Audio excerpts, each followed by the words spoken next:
Bismillahirrahmanirrahim. Assalamualaikum warahmatullahi wabarakatuh. Pertama-tama, marilah kita panjatkan puji syukur atas kehadirat Allah Subhanahu wa Ta'ala, karena atas rahmat dan hidayahnya lah sehingga kita masih diberikan umur yang panjang serta nikmat kesehatan sampai sekarang ini. Tak lupa pula kita kirimkan salawat serta salam kepada junjungan kita Nabi besar Muhammad Sallallahu Alaihi Wasallam, Nabi yang telah membawa kita dari alam kegelapan menuju ke alam yang terang benderang seperti saat ini. Baik, perkenalkan, nama saya Nusul Fahmi dari kelas PBIB dengan NIM 20400122035. Baiklah, pada kesempatan ini saya akan mempresentasikan materi ke-9 sampai materi ke-13, Sejarah Peradaban Islam. Untuk mengefisienkan waktu, saya masuk ke materi. Baiklah, kita masuk ke materi yang pertama. Yang pertama yaitu masuknya Islam di Nusantara.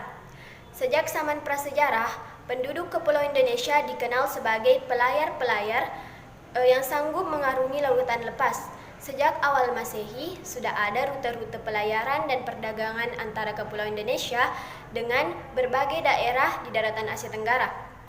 Wilayah Barat Nusantara dan sekitar Malaka sejak masa kuno merupakan wilayah yang menjadi titik perhatian, terutama karena hasil bumi yang dijual di sana menarik bagi para pedagang dan menjadi daerah lintasan penting antara Cina dan India. Nah, adapun teori masuknya Islam ke Nusantara. Yang pertama adalah teori Mekah, mengatakan bahwa proses masuknya Islam ke Indonesia adalah langsung dari Mekah atau Arab. Proses ini berlangsung pada abad pertama Hijriah atau abad ke-7 Masehi. Dan tokoh yang memperkenalkan teori ini adalah Haji Abdul Karim Amrullah atau Hamka, salah seorang ulama sekaligus sastrawan Indonesia. Hamka mengemukakan pendapatnya ini pada tahun 1958 saat orasi yang disampaikan pada Dies Natalis Perguruan Tinggi Islam Negeri di Yogyakarta. Kemudian, teori yang kedua, teori Gujarat, mengatakan bahwa proses kedatangan Islam ke Indonesia berasal dari Gujarat pada abad ke-7 Masehi atau abad ke-13 Masehi. Gujarat ini terletak di India bagian barat berdekatan dengan Laut Arab. Kemudian, tokoh yang mensosialisasikan teori ini kebanyakan adalah sarjana dari Belanda.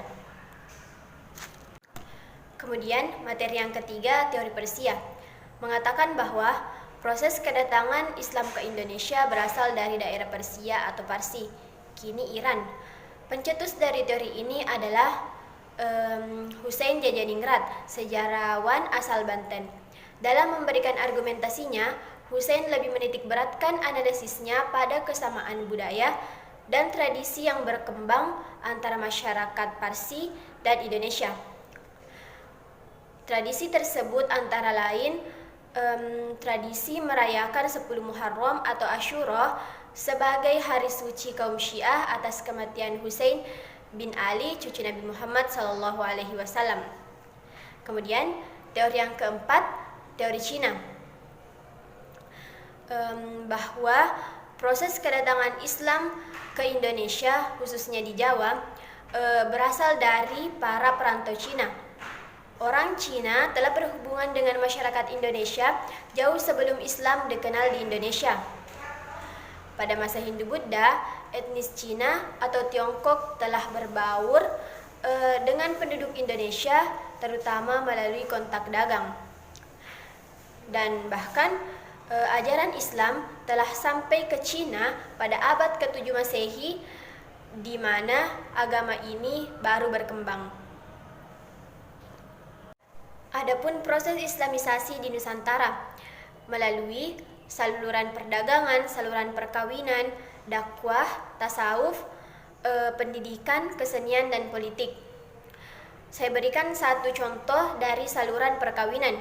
Misal dari suatu negara, rajanya datang ke Indonesia, kemudian mereka bersatu dan mengawinkan anak mereka. Disitulah penduduk dari suatu kerajaan itu juga akan masuk Islam karena mengikuti raja mereka. Disitulah Islam bisa dapat berkembang melalui saluran perkawinan. Baiklah, kita masuk ke materi yang ke-10. Yang pertama adalah Islam masa penjajahan. Kemunduran Islam di Indonesia secara politis, hampir seluruh wilayah yang dikuasai umat Islam satu persatu jatuh ke tangan kaum kolonialis dan imperialis barat.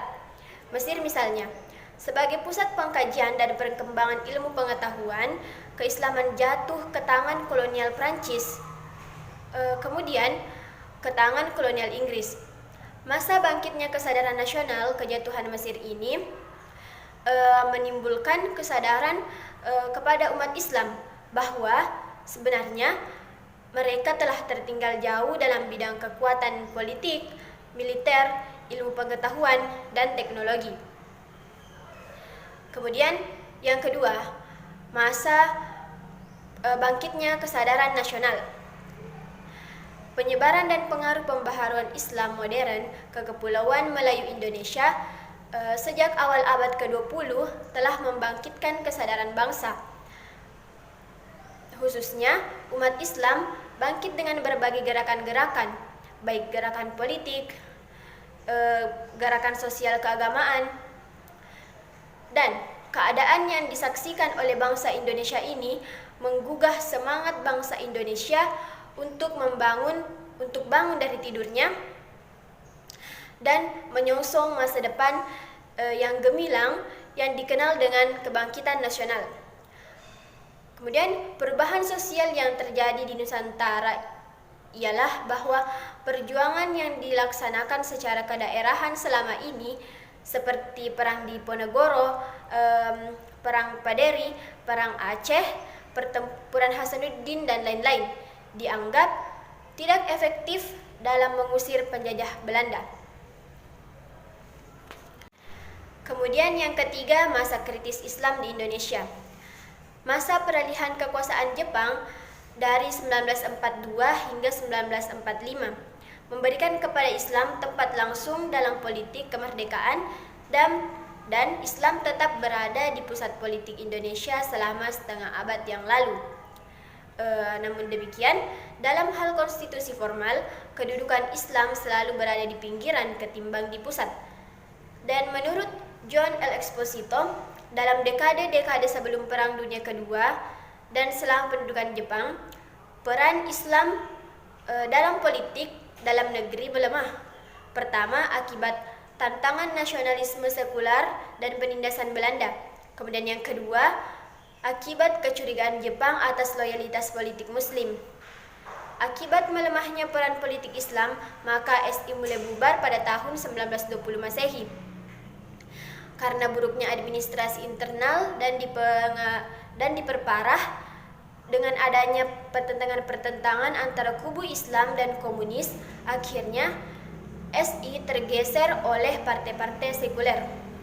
Nah, itulah penjelasan mengenai Islam pada masa penjajahan. Baiklah, kita masuk ke materi yang ke-11, Islam masa kemerdekaan. Yang pertama, proses masuknya Islam di Indonesia. Proses masuknya Islam di Indonesia akan memberikan informasi tentang 3 hal yang saling terkait. Yang pertama, informasi tentang pembawa Islam masuk ke Indonesia, informasi tentang waktu masuknya Islam di Indonesia, dan yang ketiga, informasi tentang tempat Islam pertama kali masuk. Tentunya tokoh-tokoh dan waktu para pembawa ajaran Islam ke Indonesia itu berbeda-beda. Kemudian, perkembangan Islam pada masa Orde Lama dan Orde Baru. Yang pertama, perkembangan Islam pada masa Orde Lama. Masa berlakunya Undang-Undang 1945, Konstitusi RIS 1949, dan UUDS 1950 berada pada tingkat pengaktualisasian ajaran agama untuk dijadikan sebuah dasar dalam bernegara, sehingga pergolakan ideologi antara golongan Muslim dan golongan nasionalis saling tarik ulur untuk memperjuangkan berlakunya rumusan ideologi masing-masing. Kemudian masa Orde Baru. Munculnya Orde Baru dianggap sebagai kemenangan bagi umat Islam karena ada andil dalam pembentukannya, sehingga umat Islam menarah banyak harapan pada pemerintah, khususnya kesempatan untuk berkiprah di bidang politik. Namun realitasnya hal tersebut tidak mendapat perhatian dari pemerintah rezim, yaitu pemerintah Orde Baru, karena pemerintah Orde Baru lebih berorientasi pada pembangunan ekonomi. Nah, itulah perkembangan Islam pada masa Orde Lama dan Orde Baru. Kemudian selanjutnya perkembangan Islam pada masa reformasi. Islam di Indonesia memasuki era reformasi mengalami perkembangan pesat dan dibuktikan dengan jumlah penduduk muslim yang mencapai kurang lebih 80%, penyebaran Islam ke seluruh wilayah tanah air dari kota-kota besar sampai ke daerah-daerah terpencil. Nah, inilah wujud dari kegiatan dakwah di daerah ini, yaitu era reformasi. Itulah tadi penjelasan mengenai Islam pada masa kemerdekaan. Baiklah, kita masuk ke materi yang ke-12. Seni Islam dalam perkembangan budaya modern di Indonesia. Yang pertama, sejarah perkembangan seni Islam di Indonesia. Awal masuknya kesenian dan kebudayaan Islam di Indonesia tidak bisa lepas dari pembicaraan mengenai awal masuk dan berkembangnya agama Islam itu sendiri.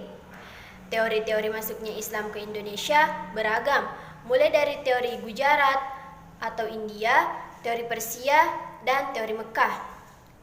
Hal ini dikarenakan hampir tidak adanya dokumen atau catatan kuat yang menandai peristiwa besar tersebut yang bisa dijadikan patokan untuk menandai awal penyebaran kebudayaan Islam di Indonesia. Namun demikian, Islam tetap sangat memengaruhi proses pembentukan kebudayaan dan kesenian Indonesia. Adapun eksistensi seni Islam di dalam perkembangan budaya modern di Indonesia. Meskipun kepopuleran seni Islam semakin tergeser sepanjang waktu, berikut beberapa tradisi dan seni Islam di Nusantara yang masih ada hingga kini dan dilestarikan juga oleh masyarakat. Di antaranya seperti barasanji, kasidah, kaligrafi, dan batik bercorak Islam. Nah, itulah tadi penjelasan mengenai seni Islam dalam perkembangan budaya modern di Indonesia. Baiklah, kita masuk ke materi yang terakhir, mengenal tokoh Islam. Yang pertama yaitu Ibnu Sina. Ibnu Sina bernama lengkap Abu Ali Al-Husain bin Abdullah bin Sina. Dunia Barat lebih mengenalnya dengan nama Avicenna. Ibnu Sina merupakan salah satu ilmuwan dan filsuf muslim yang menerapkan logika filsafat dalam teologi Islam.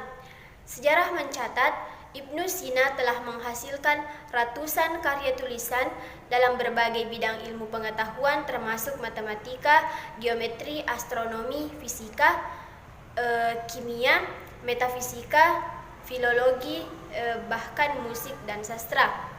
Dan Ibnu Sina memiliki banyak karya yang terkenal.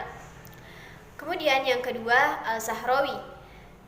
Nama lengkapnya adalah Abu Al-Qasim Khalaf Ibnu Al-Abbas As-Sahrawi.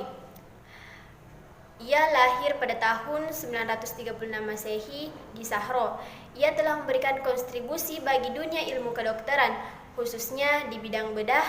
Abu Al-Qasim Al-Sahrawi telah menemukan 26 peralatan bedah yang belum pernah ada di masa-masa sebelumnya. Salah satunya adalah catgut atau benang bedah yang mulai dikenal pada pertengahan abad ke-10 atas peran besar Al-Sahrawi.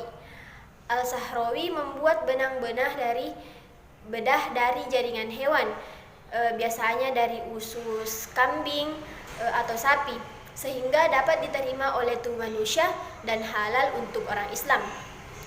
Sebelum catgut ditemukan, untuk menutup luka digunakan dedaunan tertentu yang ditempelkan di luka tersebut agar lekas mengering.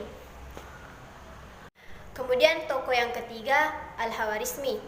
Nama lengkapnya adalah Muhammad bin Musa Al-Khawarizmi berasal dari Persia, lahir di kota Khawarizmi, Khiva, Uzbekistan pada tahun 780 Masehi.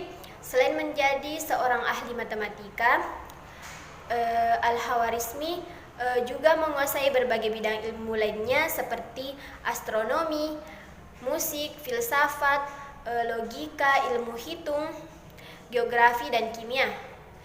Ditemukannya teori aljabar olehnya membuat ia dijuluki sebagai Bapak Aljabar, juga Bapak Matematika.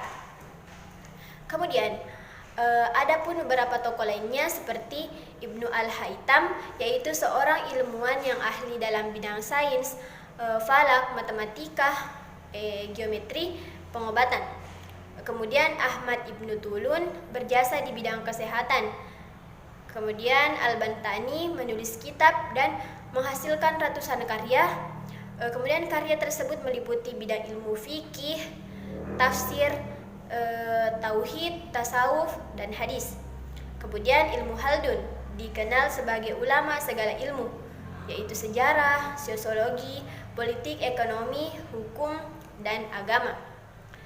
Nah, itulah tadi penjelasan mengenai tokoh-tokoh Islam yang membawa perkembangan dalam Islam pada masa itu. Nah, itulah tadi penjelasan mengenai rangkuman materi 9 hingga materi ke-13 Sejarah Peradaban Islam. Saya berharap semoga materi yang saya sampaikan dapat bermanfaat bagi kita semua. Saya mohon maaf apabila masih banyak kesalahan dalam penyampaian saya, dan saya ucapkan banyak terima kasih atas segala perhatiannya. Akhirul kalam, fasabarun jamil, wallahu musta'an. Summa assalamualaikum warahmatullahi wabarakatuh.